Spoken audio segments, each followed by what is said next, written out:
Pensamiento del día, martes 8 de abril. Dar el primer paso hacia el otro. Otro aspecto del arte de amar, quizás el más comprometido de todos, que pone a prueba su autenticidad y su pureza, nos exige ser los primeros en amar, tomando siempre la iniciativa sin esperar que el otro dé el primer paso.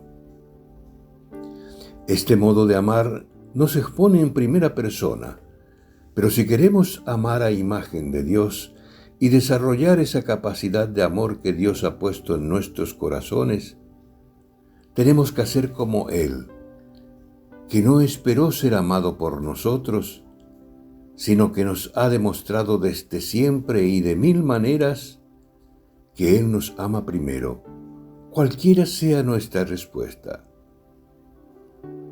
Fuimos creados para hacer un don los unos para los otros y realizamos este nuestro ser, jugándonos por nuestros hermanos y hermanas con ese amor que se anticipa a cualquier gesto de amor del otro.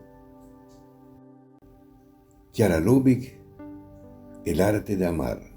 Editorial Ciudad Nueva.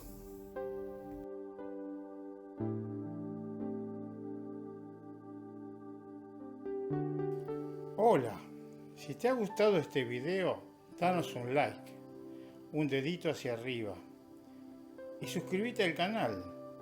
Es libre y gratuito, sin ningún compromiso.